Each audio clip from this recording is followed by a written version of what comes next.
Welcome to the 3DownNation podcast. I'm Justin Dunk, joined by John Hodge and JC Abbott, fresh off their trip to beautiful Regina, Saskatchewan for the 2025 CFL Combine. Fellas, what did I miss out on? You missed out on all the fun, Justin. The thing I like absolute best about Combine is the fact that all of the people around the league, including the coaches, the scouts, everybody who's there in person, is just in the best mood, right? It is March.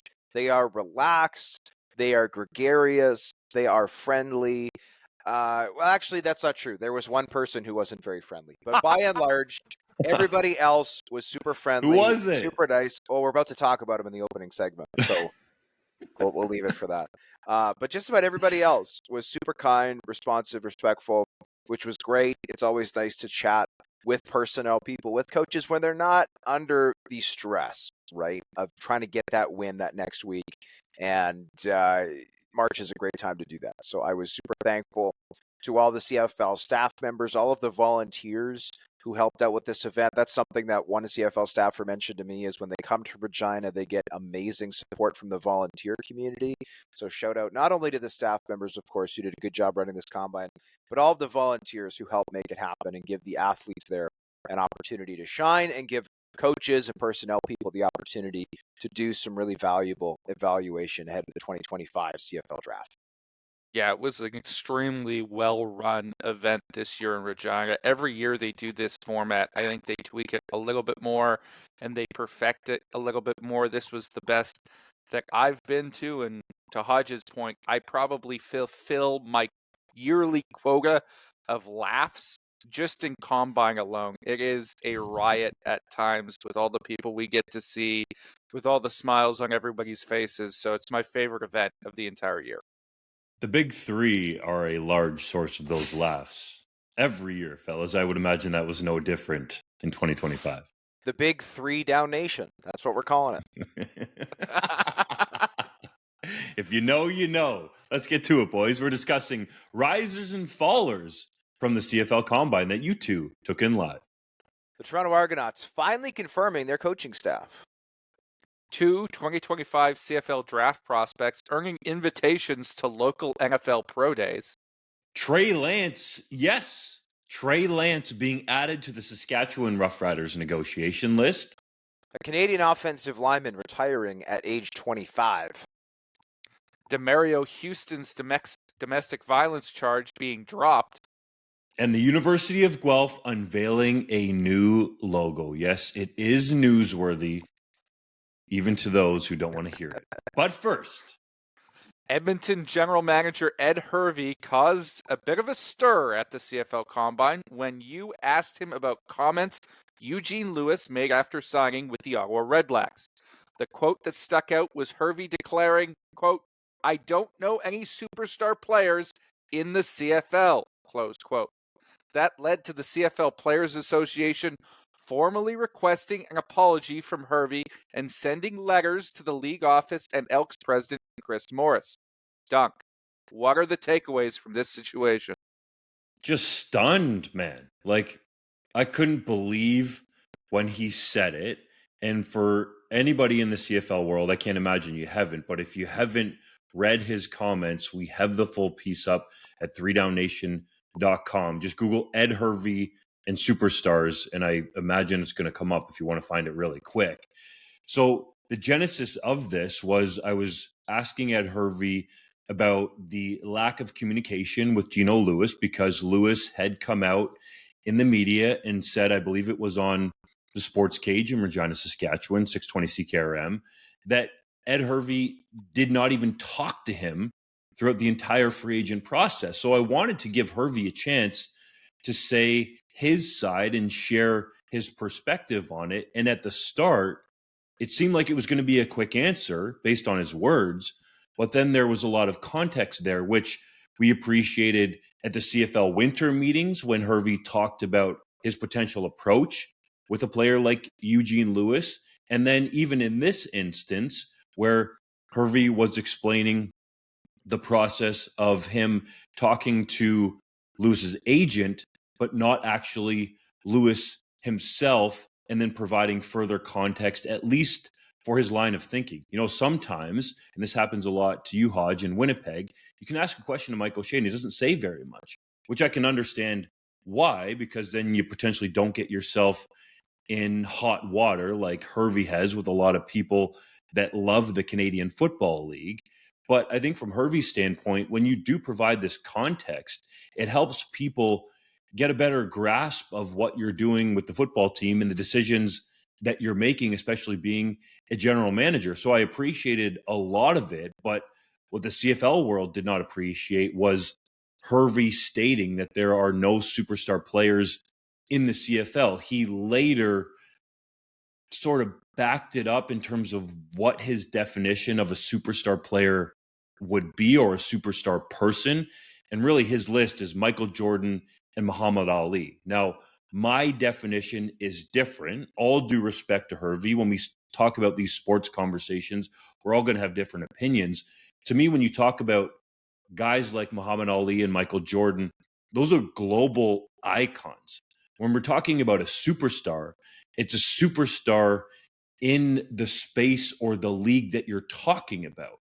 And when I thought about this right afterwards, I would say that G. Roy Simon was a superstar while playing for the BC Lions, because anywhere he would go in BC, he would get mobbed by fans. I would even say Travis Lulay was a superstar because of the outpouring after he retired.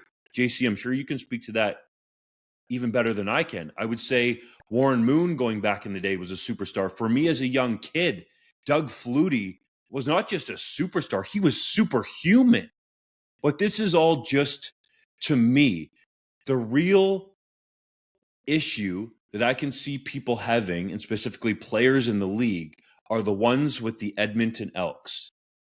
Think if you're a player there, guys, and your general manager says this, and you literally have, let's say, for example, Canadian quarterback Trey Ford, who is a world-class athlete by his measurables and testing, and is a really intriguing quarterback with upside, and your GM says there's no superstar players in the CFL, like he just doesn't think there are any or could be any, because to get to Muhammad Ali and Michael Jordan's status is absolutely rarefied air.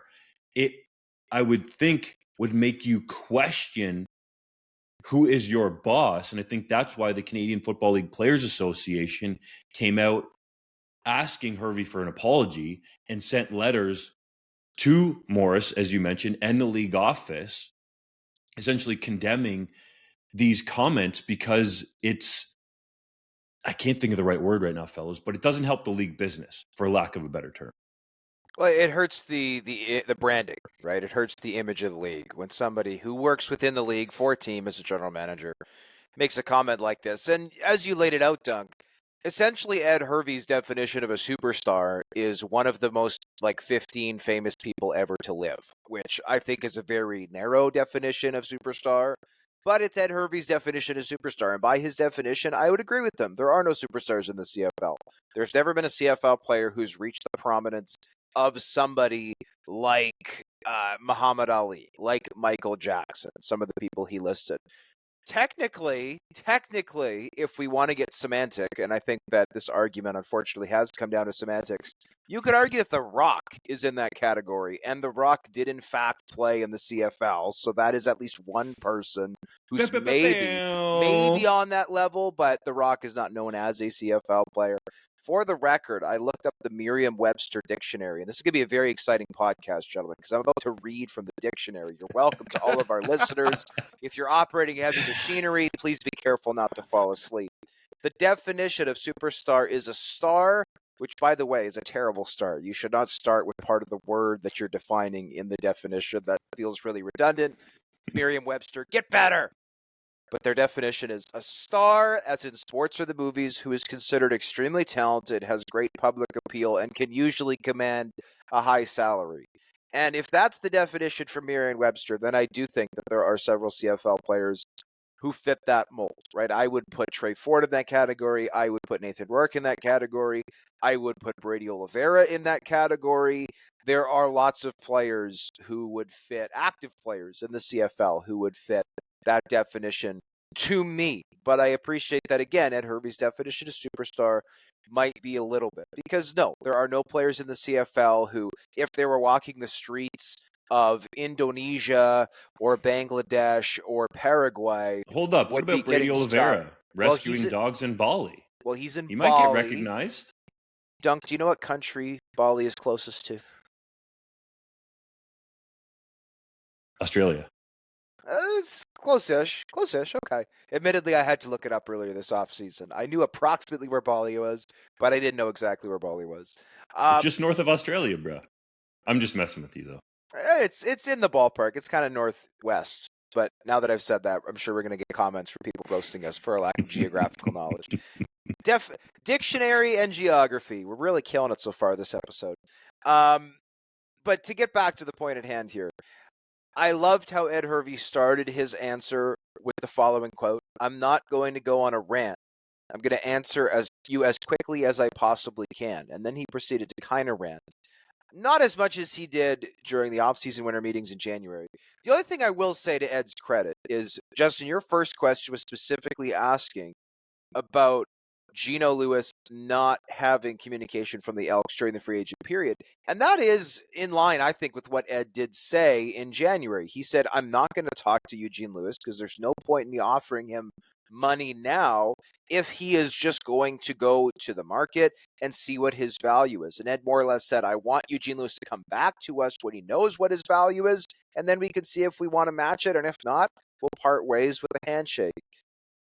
That is, I think, what more or less took place. Geno Lewis might have felt slighted by that. It seems as though his ego was bruised, at least somewhat, by the way things unfolded in Edmonton.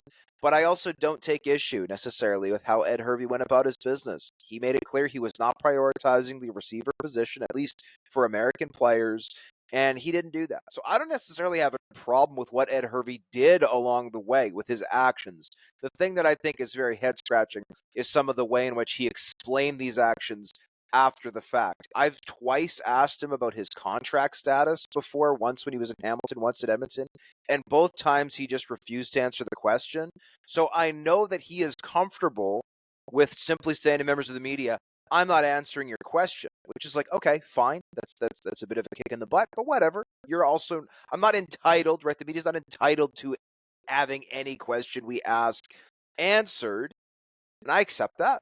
I respect that. It's part of the process. It's what it is. He did not do that at any point with his Eugene Lewis question. I think you asked him 5 questions, Dunk. At no point did he refuse to answer or try to sidestep. He gave you the answer, which we appreciate. I don't think he did a great job of answering them, though. If there's anything that Hervey can be criticized for in this situation, I think it is that he gave us too much information. And as much as we love that from a media perspective, I think from a PR perspective, when you are the Edmonton Elks or the CFL, there is too much transparency at times, right? If you're going to offer up all that information and all those juicy quotes, you're going to work yourself into trouble. Eventually, he did not have to elaborate to the extent that he did. And I know there's always going to be some people, when an article of this nature comes out, saying, well, they're pulling the juicy quotes. Did it really have to be written? The story was dead. First of all, this was the first time that Ed Hervey really got a chance to answer these questions when somebody specifically called him out within the league. And secondly, if a chicken plucks itself, slathers itself in barbecue sauce, and throws itself onto your barbecue, why are you mad at me for cooking the chicken, right? Ed Hervey bears some responsibility there. Now, what I will say is, unlike you two, who I think lean to the side of these being inappropriate comments, I'm fully on board with Ed Hervey's definition of a superstar. And I said when Eugene Lewis called himself a superstar that there's not really any superstars in the CFL. I was there first, guys. Where is my article? Where is my letter from the CFLPA? Why is this not happening to me? And frankly, I don't think there are many superstars in football in general. It's not a superstar-driven sport. There are a few, but there are probably less superstars in football than there are teams in the NFL, right? It's not a situation like you might have in hockey or basketball where almost every team has a superstar. Guys wear helmets. There's a lot of turnover year to year. Careers are very short. It's also not a global sport. For all I want to talk about the international game, it doesn't have the same appeal internationally as some other sports do. And so that all contributes to the fact that you can't have real superstars. And for the CFL context, there's maybe a couple of players that can fit the definition regionally, perhaps, and you can nitpick there. But overall, Ed Hervey to me was not out of line. And frankly, I think guys like Geno Lewis come off really poorly for their criticism and their complaints and their constant tweeting about this situation. I don't think it's a good look for them. And while I understand the CFLPA's desire to protect their membership, I also think it's a poor look for them to be like, we are superstars, please like us. Like that, to me, just undermines your product further. If you are a superstar, you don't have to demand to be called one. And notice, I've never done that because I don't have to. That's why I've never called myself a superstar in this program. That's why. International superstar John Hodge. Hodge, can you give us... Other people are saying it. See? Hodge, can you give us the dictionary definition of superstar again? It was a star as in sports or the movies who is considered extremely talented, has great public appeal, and can usually command a high salary.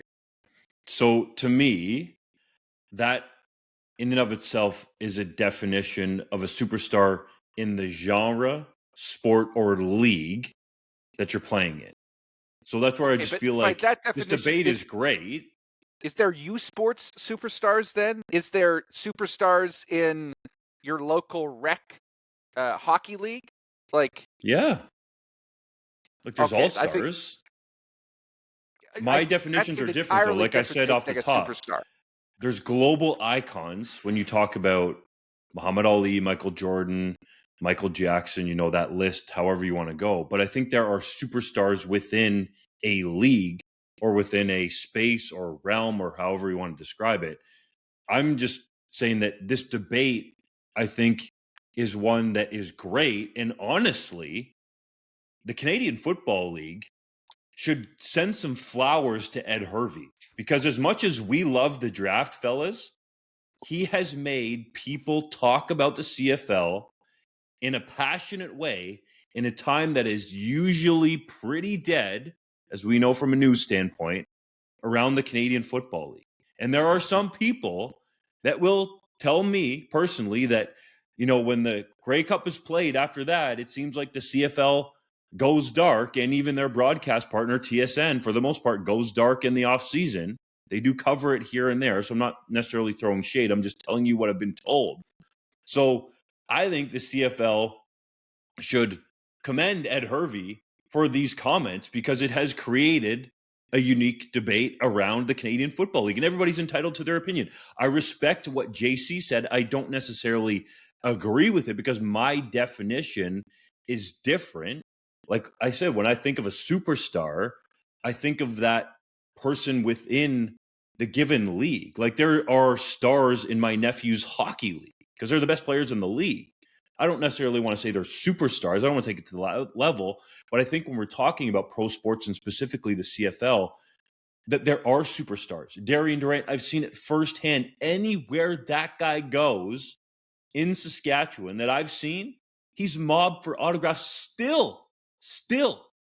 It's over a decade after that Grey Cup championship. So my definition is that I respect that Ed Hervey's isn't, and I also respect your take, JC's, and everybody else's.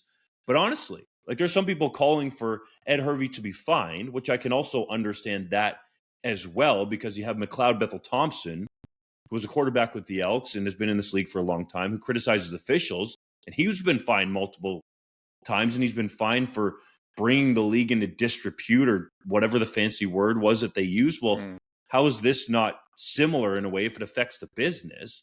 But honestly, if you look at it through the lens of marketing, I think it's great because you have a lot of outlets talking about this that wouldn't otherwise be talking about the CFL in late March. I want to say that I'm a star or superstar in my rec curling league, and that's because I'm probably not the best player in the league, but I do yell the loudest and I use the most profanity.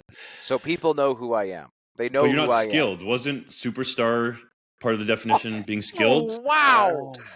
I would say I'm extremely skilled at volume and profanity. That fits the bill. That fits the bill.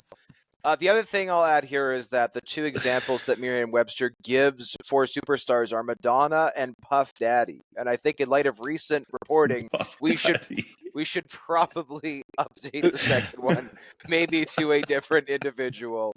But regardless, I agree that if a fine is issued, which arguably it should be, hopefully it is announced publicly, because we know that when Wade Miller criticized CFL officiating during the Labor Day Classic, we were told that fines towards like senior executives in the leagues were not publicized. So I'm curious if, in fact, Ed Hervey is fined, if we will learn of that through back channels, or if that will be publicly announced, because there is precedent, at least for a club president and CEO, for there to be no announcement. I don't know if there will be an announcement. If, in fact, Ed Hervey is fined, we don't yet know. Presumably, the league is currently investigating. The 2025 CFL Combine was held in Regina over the weekend, bringing together close to 75 prospects. JC, you and I were there to take in all the action. What were your takeaways? Well, as I mentioned off the top, I thought it was an incredibly well-run event by the CFL, certainly the most well-run that I have been able to witness in person and since this new multi-day format was adopted. And I thought the crop of athletes that were in attendance was also the deepest that I have ever seen. This draft class might not necessarily have the same top 2 or 3 picks necessarily as some other years, but I think it's incredibly deep throughout the middle. I think you watch that field when they've strapped the pads on, and there's not a single person you can point to and say, well, they're not a player at all. They've embarrassed themselves this week. The level of competition has gotten better every single year. The level of testing has gotten better every single year. These guys are far more professionalized and polished, better trained coming into the combine. They're not just rolling off the couch in the middle of the offseason to come and do these tests. They are in peak physical condition and they are ready for the interviews. All the teams remark how polished these guys are. So it's really good for our league as a whole to see that growth from those entering the league and bringing the product level up as a whole. I've got some risers and fallers that I wrote in my article. I'll give you the floor first, Hodge, to talk about your overall thoughts before we get into the nitty-gritty, but I thought it was a really good group overall. I agree. And I think the exciting thing, if you're a CFL fan who maybe doesn't know a lot about the draft, or maybe you don't usually follow it super closely, the main criticism I hear of this event every year, whether it's the Combine or the draft itself, is, well, it's just about a bunch of offensive linemen. There's nothing exciting about offensive linemen. It's just about the O-line. And the O-line is the weakest positional group, I think, in this entire draft. It certainly was at the Combine. There were a couple of very talented offensive line prospects who were not at the Combine. And by the way, I do think there were still some good offensive linemen in attendance. That being said, the D-line group is super strong. The DB group is super strong. I thought a couple of linebackers shot up the board. The receiver group is also not super strong. But we have quarterbacks right this year. This is arguably the strongest class of quarterbacks that has ever been in a single CFL draft. And so if you're somebody who maybe loves following the NFL draft to see where the star quarterbacks end up, this might kind of be the CFL draft for you. We're not going to see 6 of the top 9 picks used on offensive linemen. My projection is that we're probably going to see, in the top 20, my prediction will be 3 offensive linemen taken, which is pretty much in line with what you'd see in the NFL draft, which is never accused of being simply an offensive line parade. The other thing I'll say is the numbers back up 100% what scouts were telling us, what our own eyeballs were telling us. There were 10 players at this event who ran 4.55 or faster. Some of those guys, 3 of them weighed over 200 pounds, which is legit speed. Ope Oshinubi ran 4.41. That was the fastest 40-yard dash, running back out of Alberta. He did that at 6'1.5" and 219 pounds. Like, there are a ton of guys in the NFL who can't run 4.41 at that size, or who can run 4.41 but aren't nearly that heavy. That is an exceptional size. We also had a vert over 40 inches. We had a broad over 11 feet. We had multiple shuttles under 4 seconds. And we had almost 24 three cones under 7 seconds. And you might not know as a you know, if you're not a hardcore combine person, which is totally fine, you might not know necessarily what all these drills are, but suffice to say that those are kind of the classic benchmarks of, like, this is what separates a good time from an exceptional time.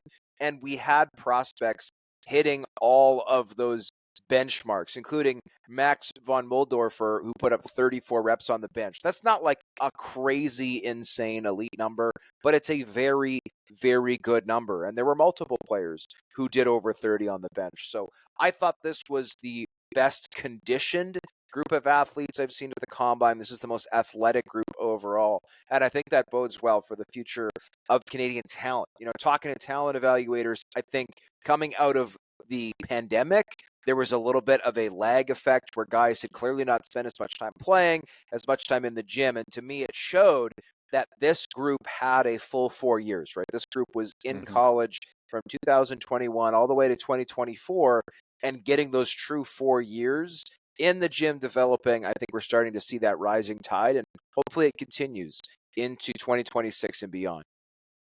I'm glad you brought up Max von Muldorfer, because I'll start there in terms of my list of guys who I thought really helped themselves this weekend in Regina.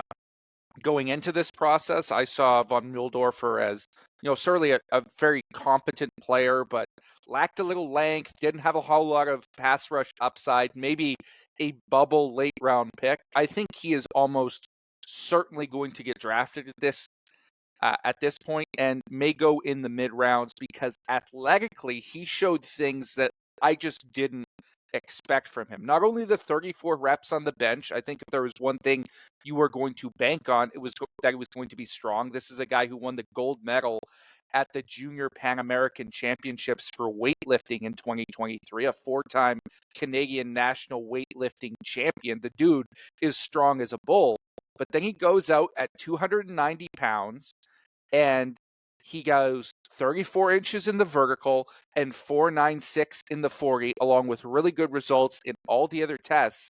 And you look at that compared to Darian Newell, who we have been praising and talking about NFL interests on, and those are virtually identical across the board in terms of his results. Now, von Muldorfer isn't quite there in terms of his level of twitch. The tape is a little bit different, but then he goes out and shows in the pass rush drills that he's got more wiggle than people expected, that he's a better athlete than people knew about. He even took some reps at fullback, where teams think he's athletic enough to potentially cut down his weight now that he's not going to be weightlifting full time and play on the offensive side of the ball if they wanted him to.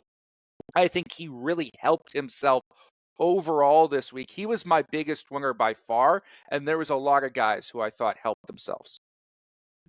Fellas, we've gone this far, but you haven't talked about the Canadian quarterbacks. What's the buzz on the group?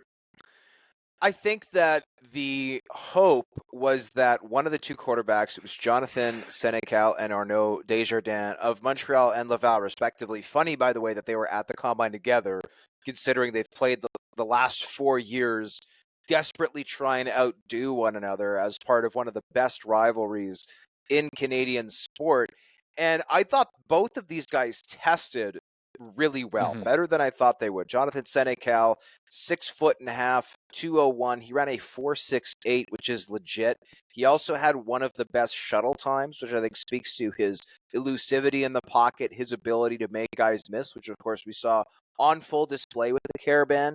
And Arnaud Desjardins at 6'4", 214 ran a 4.7 flat with a 10-foot 1-inch broad jump. He's got some athleticism, some power there.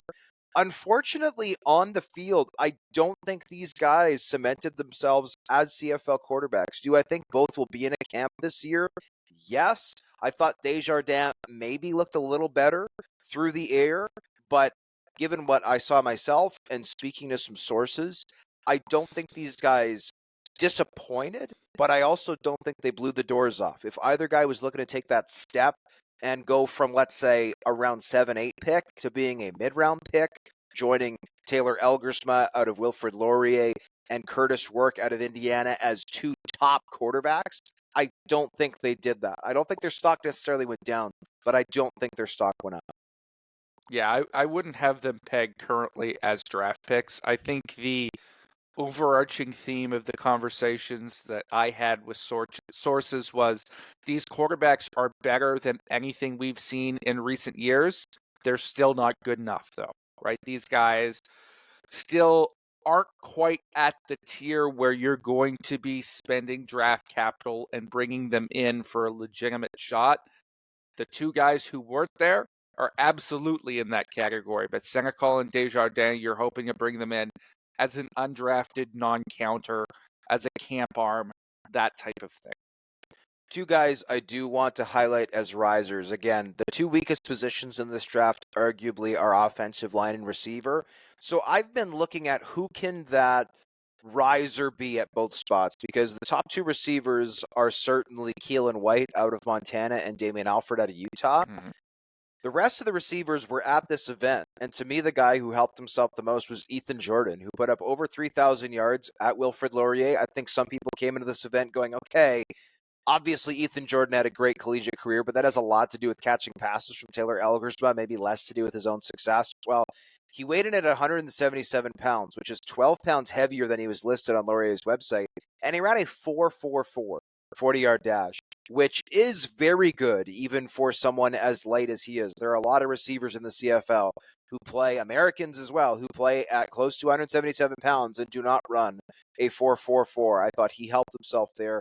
The other guy I will highlight is Arvin Hosseini out of UBC.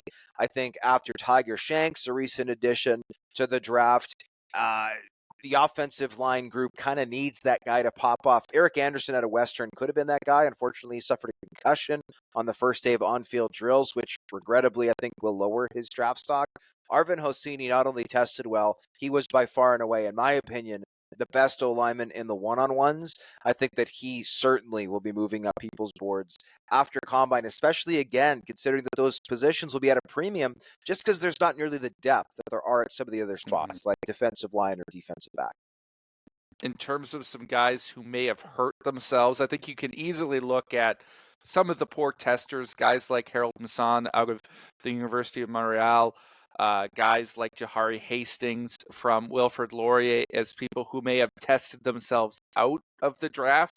But I think the biggest loser was a guy who really didn't take part in very much at all this weekend, Isaiah Bagna, the defensive end from BYU. Now, to his credit, Bagna tested 2 days before the Combine at the Big 12 Pro Day and actually posted dramatically better results at the CFL Combine.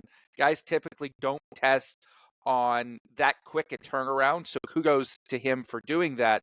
But then after testing, he essentially said, I'm not going to participate in anything else. I think a lot of people were surprised by that. And while he wasn't the only prospect to say he wasn't going to take part in the padded portion of the Combine, he was noticeably less present and vocal than some of those other guys who were very engaged throughout the entire process. A number of people I talked to had some questions about his attitude and commitment to the CFL. And when you look at his numbers, yeah, they were better than the Big 12 Pro Day, but they're pretty average across the board. And certainly his numbers were disqualifying by NFL standards. So a guy who's definitely going to have to play in the CFL. I think if you leave any questions about your personality at this event, that it's going to really, really hurt you. And for the number 4 ranked prospect on the last scouting bureau, I think he's going to fall down some boards because of his athletic testing and because some people came away from this event thinking he was big timing the CFL. One last thing I want to add on this is Craig Smith was in attendance at the CFL Combine. Craig Smith spent the better part of 20 years working in personnel in the CFL. He lives in Regina full-time, was diagnosed with cancer in 2017, and has since done full-body radiation and 4 rounds of chemotherapy. It was fantastic seeing him there in person. The 68-year-old did not expect to be alive to attend another one of these events, or at least be healthy enough to attend one in person. And it was so awesome chatting with Craig and his wife, Kathy, and also seeing people walk by, right? And he was taking pictures with coaches, personnel people. People have known him for 20 years. And to a person, you can't find someone in the CFL who people speak as glowingly about as Craig. It was so great that he was there.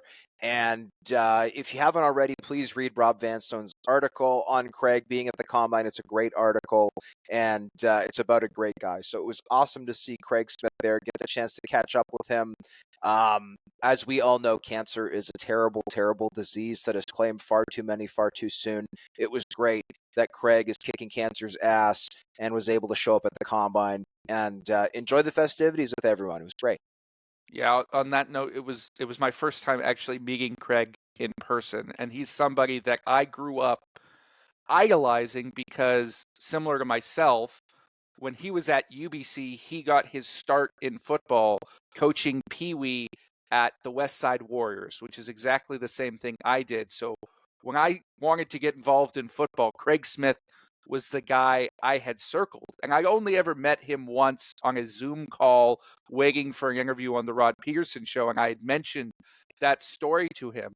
This was probably 3, 4, 5 years ago now that I had told him that, and we'd never met in person. As I'm walking out the door at the Combine, Craig Smith looks at me and he goes, "West Side Warriors."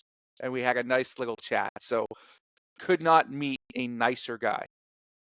Craig Smith is a beauty, man. My time with him dates all the way back to when I was at the University of Guelph. This is not just to get a plug in about the university, but he was scouting, and he actually came and did, I don't know what you want to call it. I hate talking about myself, but like private workout at the university with me, looking at me to potentially convert me from quarterback to receiver, which is a whole other topic. But, I started that relationship with him, and he's a guy that just loves any Canadian football. Like, on a Saturday, he'll have multiple screens going with the U Sports game and the CFL game that's going on. I know he had his New York Yankees hat on there at the Combine, and the pictures that I saw, he absolutely loves his New York Yankees, which I can't understand because the Toronto Blue Jays are Canada's team. But anyways, they give him guff about that all the time. And I've seen him in so many places, along our travels, me covering Canadian football and him scouting it. And then even afterwards, like I saw him at the Regina Rams, Alberta Golden Bears game last year in person. And it was great to see him be able to be out and about, as you guys alluded to. So, I know we're talking about superstars and that kind of stuff with Ed Hervey, but Craig Smith in CFL circles is definitely a legend. We need more of those people who love the Canadian Football League for what it is. And Craig and his wife, Kathy, certainly don't, not just even the Canadian Football League, Canadian football in general, absolutely loves it at all levels, as JC spoke to, going back to the high school level too. JC, you asked all 9 CFL teams if they're planning to spend the new salary cap of just over $6 million. What did you learn? Well, I think I learned some really fascinating nuggets from the different ways in which teams answered that question. And there was never any 2 teams that answered it the same way. I think if you were to generalize, most teams' response to that was, no, we're currently sticking to our own budget, but we will spend more if we had to, or if we have to, I should say. But there were a couple of really interesting nuggets, the most notable of which I thought was from Hamilton Tiger Cats general manager Ted Gavaya, who, when I asked him, now that the dust has settled, are you going to use this new money? His response was, is the dust settled? I'm not aware that it is, implying that the new CFL salary cap, the increased money that has been reported and announced by the league, is not set in stone yet, in his opinion, and he believes it could still be taken by the CFLPA and applied in different areas. Now, Ted also noted that he had not spoken to the PA about that there was still more to be determined. He was not speaking from a position of knowledge on that. But it is notable that there are teams within this league that still don't trust that new money, let alone deciding whether or not to adjust their budgets to use it, who believe it is not yet real that the salary cap has been increased.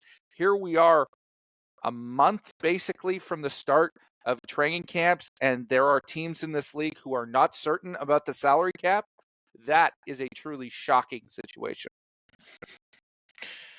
Not quite as shocking as Ed Hervey's comments, but I actually felt like you could get the best reflection of how a team was approaching the CFL salary cap, not necessarily by the words, but by the reaction and body language when these series of salary cap questions were being asked. And full credit to the general managers who answered it in a more open way. There were some who answered it in a much more curt or short way. So you could tell that there was already a budget in place, so perhaps was even below the original 2025 salary cap. I don't want to go over the place with numbers here, confuse people, but you could just easily see, I don't want to say who was freewheeling and spending over $6 million, but, when Ed Hervey answered the question, essentially it was like, yeah, we're going to spend to, what we need to be competitive. But, on the other side of this, and none of the general managers flat out said this, but some of the sense that I got was just because you spend money or all the way up to the cap, that doesn't guarantee you being competitive. I think Danny Machocha was kind of the closest one to say that, right? And I'm with him because he said, I think it's the last 2 years that, at least from his perspective and the numbers that he's seen, the Alouettes have the lowest payroll in the league. Now, for the uninitiated, there's the salary cap ceiling, but there's also a salary cap floor. So you have to spend within $600,000 of whatever the salary cap ceiling is, whether Ted Gavaya or other teams in the league know it or not. So that herein, to me, lies the riddle. Are teams that are on the lower end of the salary cap planning to spend to the floor of the original number, or are they planning to spend to the floor of the 6 million and change number? Fellas, imagine having to deal with that if you're a CFL general manager and if you're a first-time CFL general manager. Presumably, the floor of the old number was somewhere in and around $4.8 million. The cap was going to be 5.4, and we agreed that the floor is $600,000 under the cap. If the new cap is $6 million, that means teams have to get to 5.4. Yeah, 5.4 this season, which is essentially the old cap. Now, it's possible to do this even in December if you want to, right? If you get to the end of the year and you realize, oh, we've only spent $4.9 million, we need to spend another $500,000 to be salary floor compliant for 2025. It's not hard to go to your starting quarterback and say, hey, you're set to make $500,000 against the cap next season.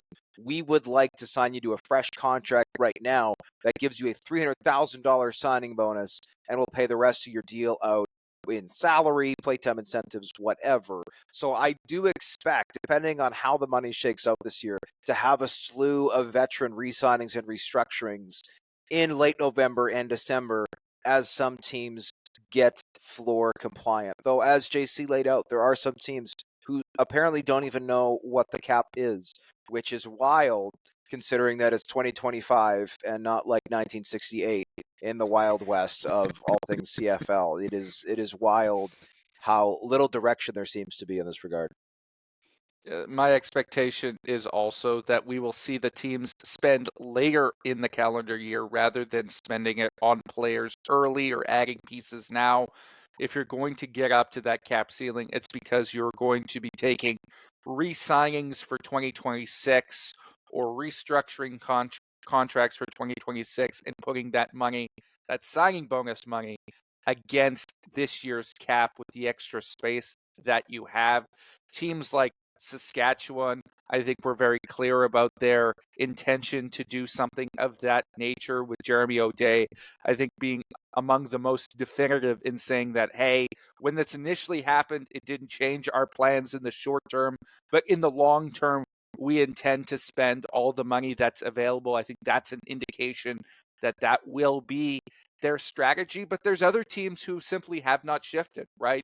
Kyle Walters from Winnipeg was already on the record as saying that he would only spend to the new cap floor because he doesn't trust the increased salary cap, that his budget had not changed. I asked him if that situation had changed since he made those comments. He said, no, it has not. So as of right now, you can expect the Bombers in a year when they are hosting the Grey Cup to spend only to the salary cap floor. I'm sure that is news that a lot of fans in Winnipeg aren't going to be too thrilled about.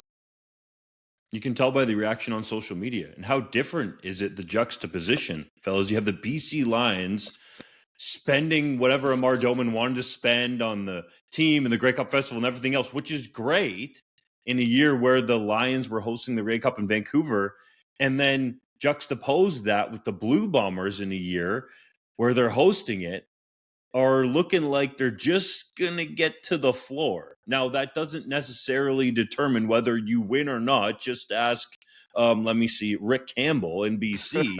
But it is interesting nonetheless. Or Danny Machocha, who won a championship, it seems, spending less money than anybody else. That was such a weird flex to me. Danny Machocha going up and being like, we pay people less than everybody, and we're still good. But that's a great flex if you're the GM. Well, it's a flex. You can go to your owner and say, hey, we are responsible with our money, and we put a competitive team on the field that's not only competitive, but they're also trying to attract players, though. You're also trying to attract players, though, and saying we pay less than everybody else is a strange way to do that. Fair. 2021 third overall NFL draft pick, quarterback Trey Lance, has been added to the Saskatchewan Roughriders negotiation list. The 24-year-old is currently a free agent and has a family tie to the CFL. Do you think Lance will ever sign a CFL contract? You know, my first thought relates back to the salary cap conversation in Jeremy O'Day. Is he saving $600,000 on the 2025 salary cap to be able to throw at Trey Lance? Maybe. I'm obviously joking here, okay?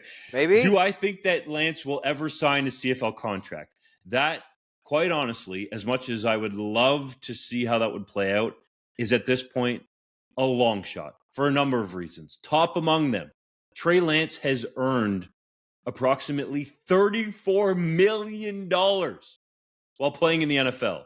Yes, he's currently a free agent, and yes, he does have a family tie. Carlton Lance played 13 games for the Green and White in 1993 as a defensive back, who's actually pretty good. Scored a couple of defensive touchdowns, had 3 interceptions, a couple sacks, a bunch of tackles, played special teams as well. I'd actually like to ask Lance how come he didn't continue his CFL career, because it was only just that one season in Saskatchewan. But nonetheless, it's definitely a long shot. And I've already heard from different people on both sides of this. Some think Trey Lance could do really well if he came up and played in the Canadian Football League, and others aren't too sure because of what's gone on in the NFL and then the lack of actual real live game action that he's had, largely due to COVID and his final season before he entered the draft at North Dakota State, where he only played one game. So he had one really great season in 2019, went undefeated, 16-0, rushed for 1,100 yards, threw for over 2,700 yards. Guys, he threw, I think it was 28 touchdowns and wasn't even picked once. Now, there's got to be some luck for that to happen in there, but for a multitude of reasons, it hasn't happened at the NFL level. And one-time Winnipeg Blue Bombers neglister Brock Purdy, who was Mr. Irrelevant in the same draft that Lance was taken third overall in, that the San Francisco 49ers traded up to third overall to take Lance in. Purdy ended up being the franchise guy as the last pick in the NFL draft. So in draft season, it shows that nothing is an exact science, as much as some of these guys want to act like they're experts. it's a crapshoot. Okay, and I think that's where it would be with Trey Lance coming up here if he ever did to the Canadian Football League. There's no guarantee he's going to be great, and we've seen high-profile, dare I say, superstar players from the NFL, Chad Ochocinco among them, Johnny Manziel would be another one, come up to the CFL and struggle. But I would really love to see how this potential experiment works out. Yeah, I'm skeptical that Trey Lance would do well in the CFL. That being said, he's 24, right? For context, Curtis Rourke is 24. He's in his draft year right now. The same is true for Jonathan Senecal, who we talked about a little bit earlier from the Montreal Carabin. Like 24, like he's a fetus. He turns 25 this year, fair enough, but he is a ball of clay at this point. And in fairness to the skeptics, Senecal's 25, actually, by the way. He's about to turn 26. Really? Yeah. I'll check my draft list. I have it in my notes that he's 24. I could be wrong, though. April 10th, 1999, his birthday. April 10th, 1999. Oh, wow. Okay, so he's older than I thought. Fair. So he's a year older than Trey Lance, who has 4 years of NFL experience under his belt, which is wild. Regardless, the NFL was obviously unable to mold Trey Lance from a rough ball of clay into a competent quarterback. He was unbelievably bad when given the opportunity to play, which is why he's out so early. I don't know about unbelievably bad. Johnny Manziel was unbelievably bad. If you read the reports from how he looked in practice, people were surprised that he did as well as he did in games, which is not to say that he did well in games. It was to say that he did quite badly in games. Are we talking about practice? Well, there's a reason. Not a game. There's a reason he's a free agent at the age of 24. And in a league that needs quarterbacks more than ever before, nobody wants him. All 32 NFL teams have gone, hold on. Good. A lot of the NFL quarterback landscape, I hate saying carousel, but landscape is on hold because of one guy, Aaron Rodgers. Okay, it seems like he's going to go to the Pittsburgh Steelers, but teams are kind of waiting for him. So I felt like, honestly, trying to keep tabs on this, that Trey Lance might not be neg-listed until after that complete situation was figured out.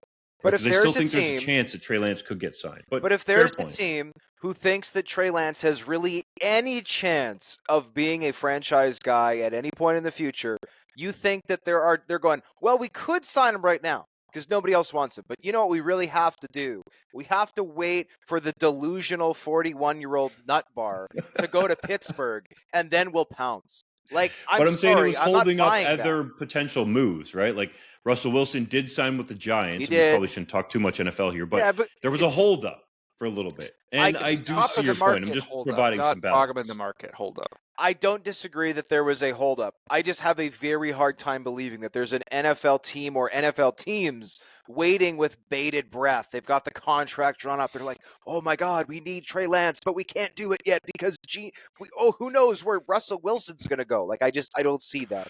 If you are a quarterback needy team like the Browns, like the Giants, who, yes, I know have signed 2 veterans in the last little bit, but don't have a quote-unquote next guy, right? If you're a team that needs a next guy, you should be signing Trey Lance if you think there's any possibility that he becomes the guy. And to a team, all 32 NFL teams have said, nah, we good. Now, on the positive side, one of the challenges I think the CFL has in recruiting players is that they don't know anything about Canada. They don't understand the geography. They don't get it, right? They just don't know anything. I have, for instance, talked to a NFL player who lived in Florida, and I asked him, would you ever sign with the team that's neg-listed you? You're on Hamilton's neg list. And he said, no, Hamilton is too far away from my home. And I said, well, just say who it was. You played in Seattle, which is a lot further from Florida than Hamilton, and I don't think he understood what I was talking about. But anyway, this is a person from Marshall, Minnesota. He's from a small town not that far from the province of Saskatchewan, and he played collegiately at North Dakota State. Like, this is not someone who's never been... And his dad played for the Riders. Like, this is not somebody who's never been north of Lincoln, Nebraska, and doesn't even know what Canada is, which would be a fair description of a lot of high-profile collegiate quarterbacks. Lesser so, I guess, for NFL quarterbacks, because a lot of them do come somewhat north to obviously play away games in, whether it's Detroit, Green Bay, Buffalo, what have you. But regardless, this is somebody who I think there is a path for. It obviously wouldn't be money related. It's impossible to know what he's made in terms of take-home pay, but Trey Lance's take-home is probably somewhere in and around $20 million, could be as low maybe as 16, 17, could be as high as maybe 23, 24. Obviously, that's enough money for him to live very comfortably for the rest of his life. But if he wants to be a professional football player, and he's only 24, so hypothetically he could be for the next 10 or even 15 years, I don't think the CFL would be a bad place for him to come, because it doesn't appear as though NFL teams want him. Yeah, I think that's the key question. Is does Trey Lance really want to be a professional football player? Does he want to play football? Or does he want to be an NFL quarterback? Because I think those are two different things. If he is just desperate to get back to being an NFL quarterback, then the CFL is probably not a good fit for him. He should go sign on the last legs of the UFL, where they'll probably give him an opportunity to play right away, put some tape together, and sign the next available backup contract. I think that would be the path back. If he is just sick and tired of not playing and wants to work himself into a situation where he can be a long-term starter, then come up to the CFL, become Trevor Harris's heir apparent. And you're not going to play this year.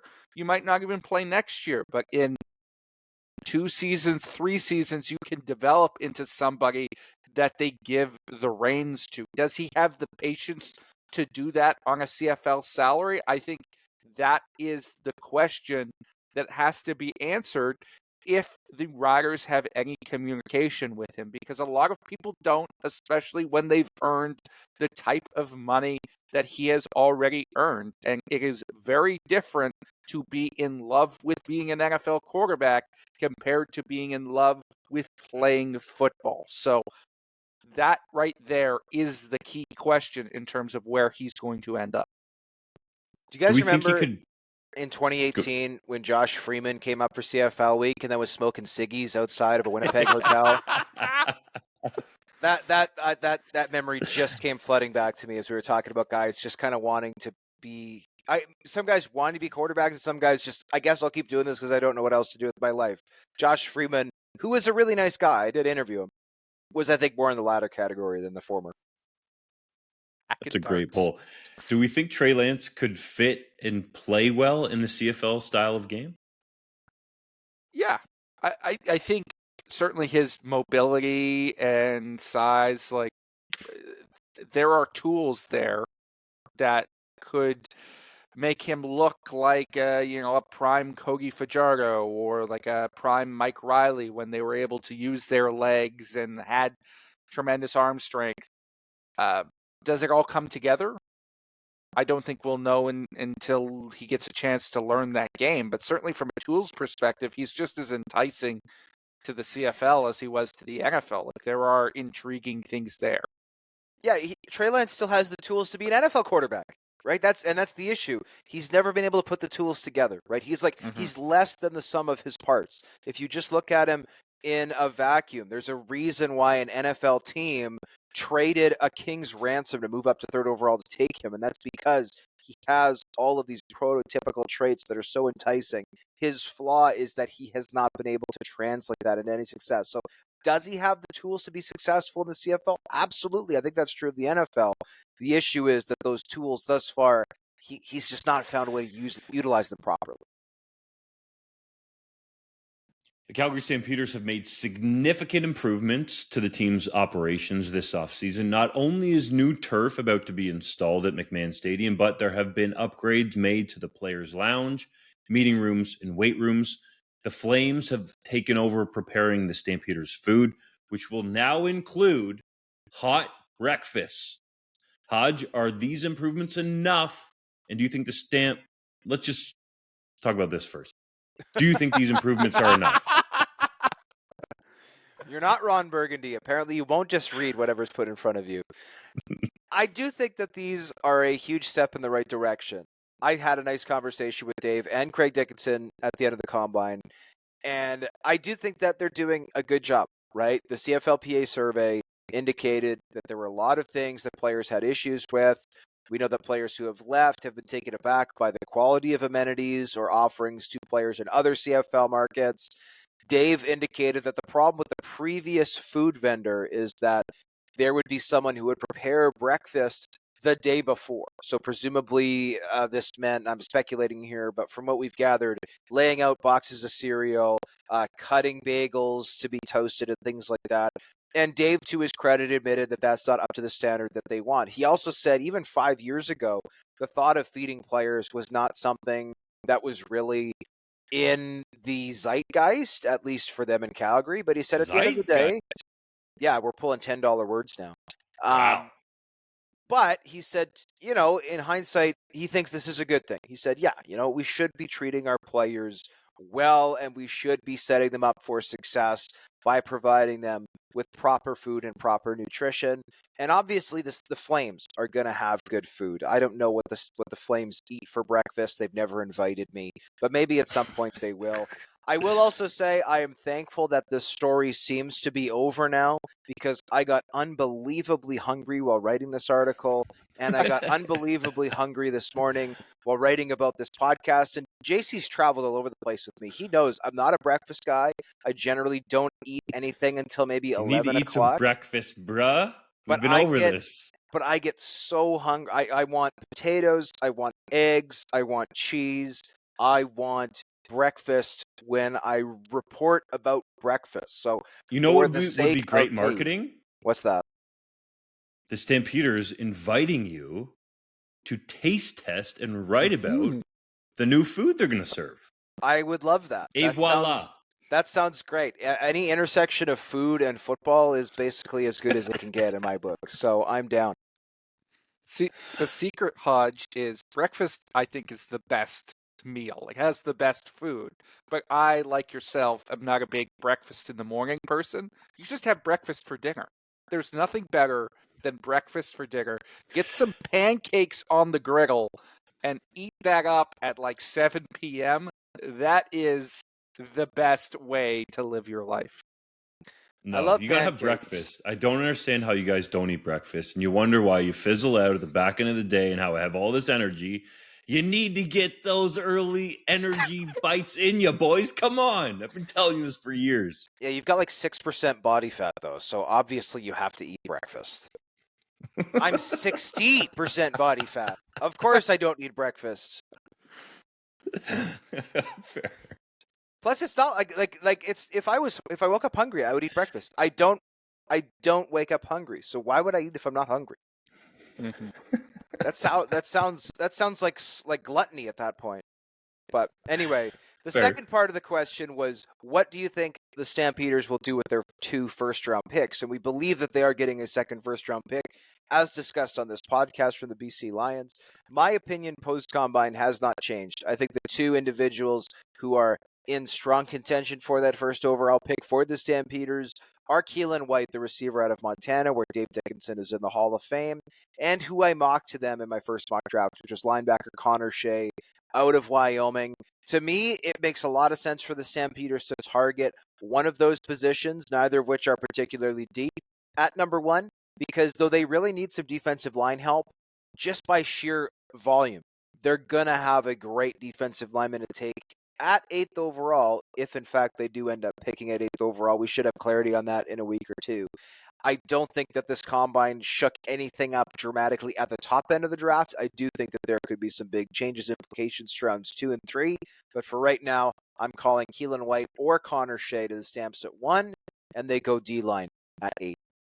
I will say the only thing that may have shook things up is not the CFL Combine, but the event that happened just before it, which was the Big 12 Pro Day, where Damian Alford goes out there and at 6'6", 224 pounds, runs a 4.46 40. I think that potentially changes some things in terms of where he places at the top of the draft. I know there's some questions about him not playing last year with the Utah Utes, but if you've got that combination of size and speed available, even as someone who's been a little bit more lukewarm on Alford throughout this entire process, that becomes extremely difficult to ignore.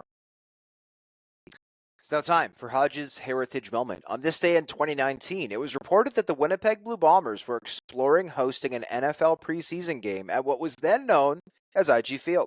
The game, which was eventually held on August 22nd between the Green Bay Packers and Las Vegas Raiders, was played on a shortened 80-yard field without kickoffs when the teams felt unsatisfied with the turf patches that had been installed to cover the spot where the uprights typically sit for CFL games.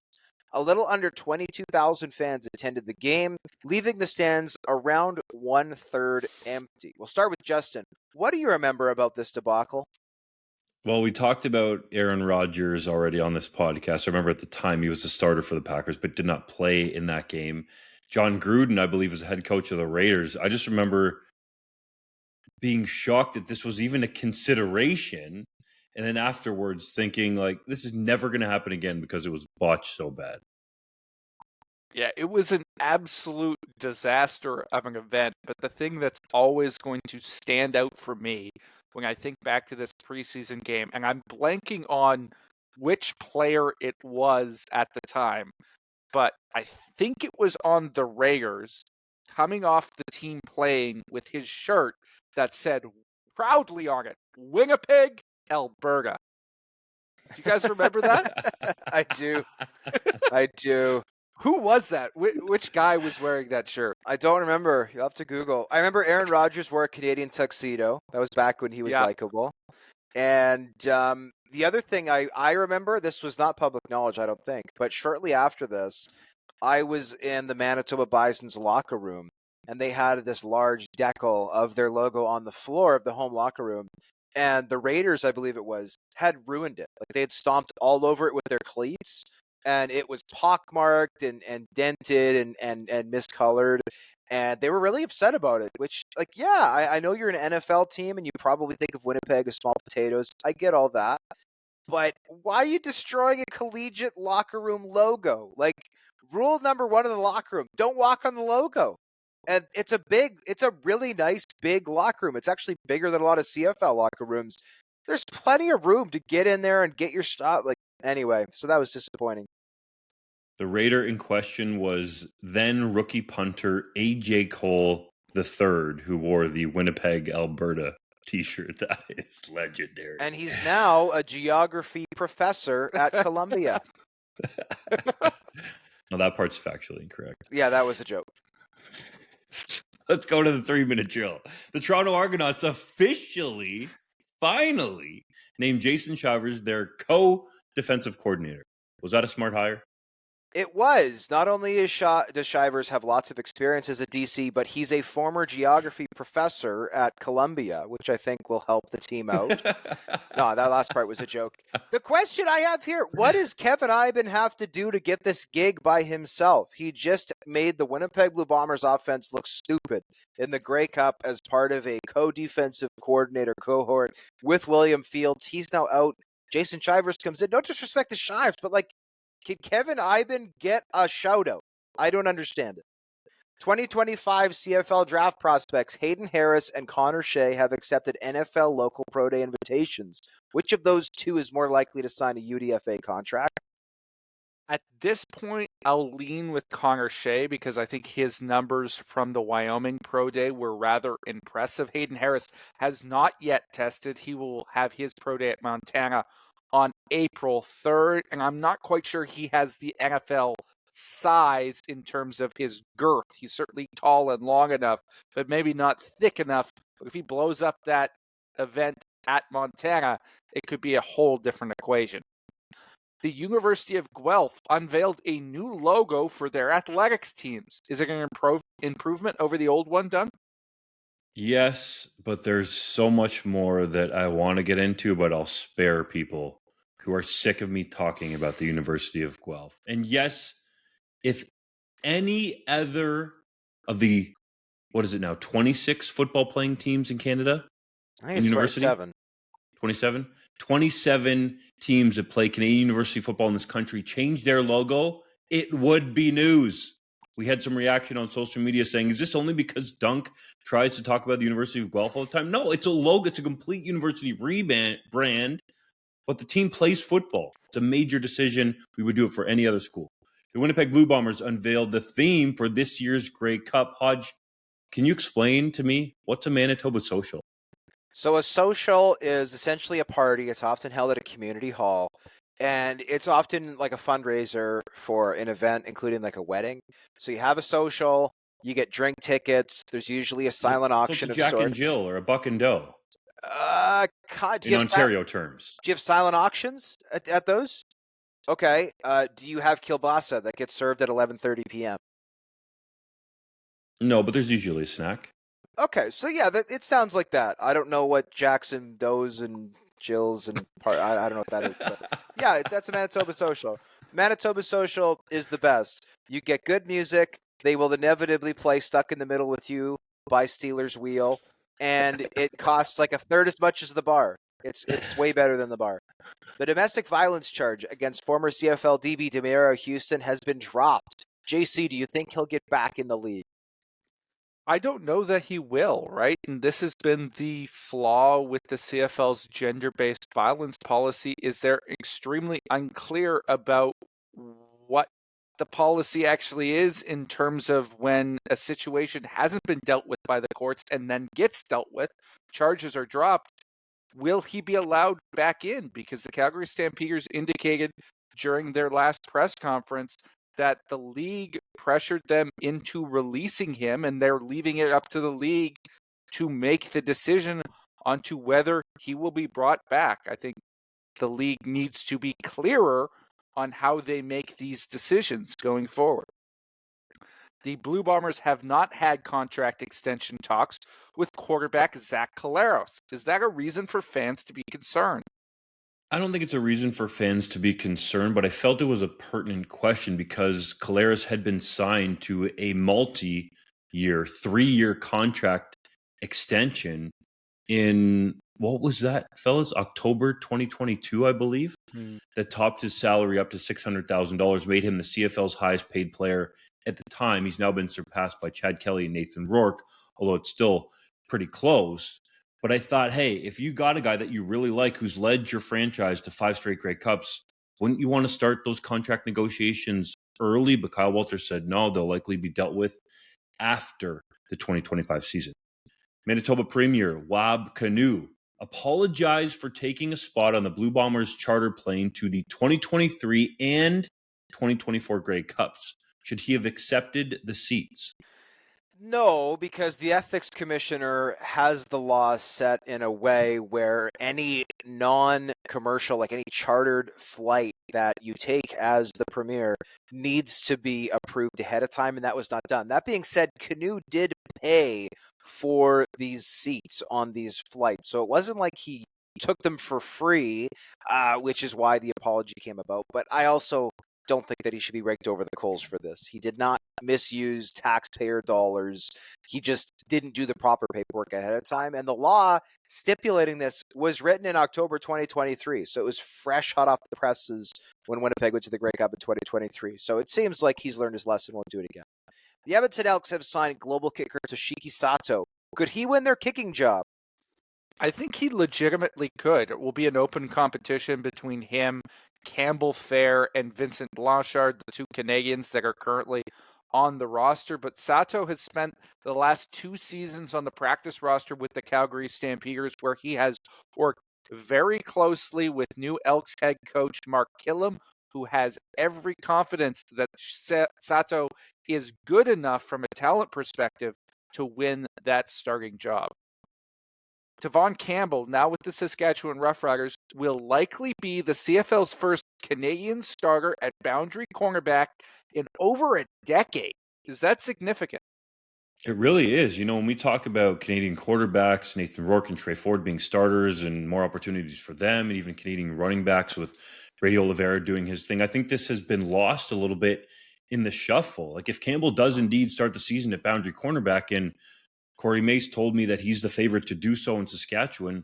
This is a major development. It continues to erase the thought, especially in some American coaches' minds, that there are certain American positions and Canadian positions. And I think Campbell starting there and playing well can go a long way for future Canadian cornerbacks at that short side boundary corner spot. Canadian offensive lineman Cooper Hamilton has retired at age 25. Why, Hodge? He is pursuing a career in law enforcement, and we wish Cooper Hamilton the best. I do think he would have been tough to make Ottawa's roster in 2025, but he's still a very decorated OUA offensive lineman. Helped the Golden Hawks win a Yates Cup this year and make it to the Vanier Cup. Last one, Canadian defensive back Jet Elad has filed a lawsuit to get another year of collegiate eligibility. Do you think he'll get it? I think he will, just based on the precedent set by Diego Pavia in terms of getting that JUCO eligibility overturned. Certainly, it'll be in the best interest of the kid. Elad's arguing that he could make $500,000 next year in NIL money if he's allowed to go back to school. I'm not sure that he is an NFL prospect, which means he's probably a CFL player. He is never making $500,000 as a Canadian DB in the CFL. Certainly not $500,000 American. So fingers are crossed for him that he gets another shot to play at the collegiate level. For JC Abbott and Justin Dunk, I'm John Hodge. We thank you as always for listening to the 3DownNation podcast. We'll see you next Wednesday for our next episode. Take care.